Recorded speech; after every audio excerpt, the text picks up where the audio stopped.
죽는 순간 이 느낌은 어떨까? 근데 이걸 하고 싶어도 윤리적인 문제가 클 수밖에 없어요. 어느 누가 우리 어머니, 아버지 또는 할머니, 할아버지 임종 직전인데 과학자들한테 부탁해가지고 이런 실험장치 주렁주렁 연결해가지고 죽을 때 어떤 게 발생하는지 좀 봐주세요 이렇게 할 수가 없잖아요. 그래서 이게 최근까지도 어떤 일이 벌어지는지가 알 수가 없었어요. 그럼에도 불구하고 우리가 해부학적인 실험 결과들을 봤을 때 우리가 심장이 멎었을 때 죽는다라고 표현을 하지만 심장이 멎다고 해서 한 번에 딱 이렇게 모든 장기가 다 세포가 죽는 건 아니거든요. 서서히 세포들이 이제 아파토시스 또는 네크로시스 이렇게 점점 이제 죽어가는데 뇌 같은 경우도 마찬가지예요. 이제 심장이 멎으면서 눈을 감아서 볼 수는 없겠죠. 숨도 멎으니까 숨을 쉴 수는 없겠죠. 근데 최소한 이 청신경만큼은 일부러 능동적으로 듣는 게 아니고 수동적으로 들리잖아요. 그래서 심장이 멎고 죽었다라고 사망 판정을 내려도 되게 많은 전문가들은 몇십 분 동안은 이게 살아있기 때문에 들을 수 있다라는 그런 주장을 하기도 해요. 그래서 되게 천주교에서는 죽었다라는 판정 이후에는 찬송가를 한 20-30분 불러주기도 한대요. 그 사람이 들으면서 마지막을 보낼 수 있게 과학적으로 봤을 때 그럴 가능성이 있다라고 볼 수 있는 거고요. 근데 사실은 우리가 이렇게 죽는 순간 말도 못하고 눈도 못 움직이고 그냥 들을 수 있다고 하면 그 사람이 어떤 경험을 하는지 어떤 생각을 하고 있는지 알 수가 없잖아요.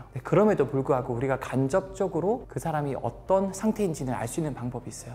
뭔가 생각을 할 때 어떤 상태이냐에 따라서 뇌에서 이 일종의 파동이 나오거든요. 이걸 뇌파라 그래요. 근데 이 뇌파는 다양한 종류가 있지만 단순하게 두 가지만 나누자면 굉장히 고도로 의식적인 생각을 할 때 뭐 수학 공부를 한다던가 보다 채널을 굉장히 재밌게 보고 있다던가 그럴 때는 이 감마파라는 게 나와요. 근데 내가 자고 있을 때 완전 편한 상태 이럴 때는 감마파랑 반대의 패턴인 델타파라는 파동이 나옵니다. 그러면 이걸 통해서 우리가 간접적으로 유추할 수 있어요. 이 사람이 지금 수면 상태인지 아니면 고도로 뭔가 생각을 하고 있는지. 이걸 이제 뇌전도 검사라고 해서 EEG를 통해서 우리가 뭔가 이제 씌우거나 이런 걸 하면은 침습형, 비침습형이 있는데 간접적으로 내가 어떤 상태인지 알 수 있거든요. 하지만 이런 동고가 있음에도 불구하고 누가 우리 가족이 죽는데 이걸 주렁주렁 달게 시키겠어요. 이게 정말 운이 좋은 케이스라고 표현해야 될지 모르겠지만 어떤 87세 환자분이 낙상을 당하셔가지고 이제 뇌출혈이 좀 발생을 했어요.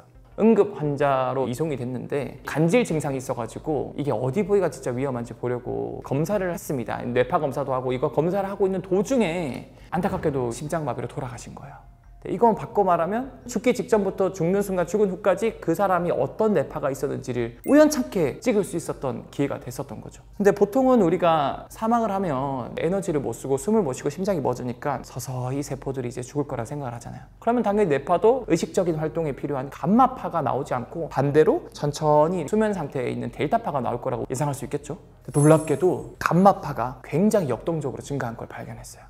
아마도 이 죽음에 가까워졌을 때 감마파가 굉장히 많이 발생한 걸 통해서 중요한 삶의 마지막 순간을 기억한 순간이 아니었을까? 간접적으로 이렇게 주장을 하고 있고요. 물론 우리는 알 수가 없죠. 이게 그냥 막 이게 내가 활성화된 건지 아니면은 진짜 주마등이라든가 과거를 마지막으로 회상하고 내가 탁 꺼져버린 건지는 우리가 판단할 수는 없겠죠. 근데 이게 단 하나의 케이스잖아요. 이걸로 우리가 판단할 수 없지만 신기하게도 좀 최근에 이런 비슷한 사례 연구 결과가 PNAS라는 연구 논문지에 게재가 된 적이 있습니다. 어떤 사례냐면 병원에서 죽기 직전에 판정을 받은 그래서 연명치료만 하고 있는 4분의 환자분이 있었습니다. 생명유지 장치만 떼버리면 이분들은 죽는 상태였어요. 이 생명유지 장치를 떼는 거에 동의를 한 가족들 4분이 있었습니다. 그래서 4분한테 동의를 받고 이거 뗄 때 사람 몸에서 어떤 변화가 있는지 알고 싶은데 혹시 이 연구 동의해 주시겠어요? 해서 동의를 했어요. 그래서 뇌파 검사를 한 거죠. 그래서 뇌파 검사를 해봤더니 놀랍게도 이 감마파가 떼는 순간 확 올라가고요. 특히 어떤 분은요 기존 평균 레벨 대비 300배 이상 감마파가 증가를 하는 걸 발견했어요. 이런 걸 보면은 경향성이 있다. 아까 그 낙상 환자분의 특수한 케이스가 아니라 경향성이 있는 것 같다. 죽는 순간에는 이 감마파가 굉장히 활성화되고 이게 어떻게 보면은 우리가 죽기 직전에 좀 의식적인 생각을 하는 거 아닐까. 심지어 활성화된 뇌파가 발생한 부위가 어디냐면 대뇌 피질 네오콜텍스라고 합니다. 거기에 측두엽 부분 그 다음에 후두엽 부분 그리고 두정엽 부분 여기가 고도로 의식적인 생각을 하는 부위거든요. 과거에 대한 회상이라던가 그런 부위에서 이 감마파가 많이 발생했다 그래요. 신빙성이 있는 결과라고 볼 수도 있겠죠.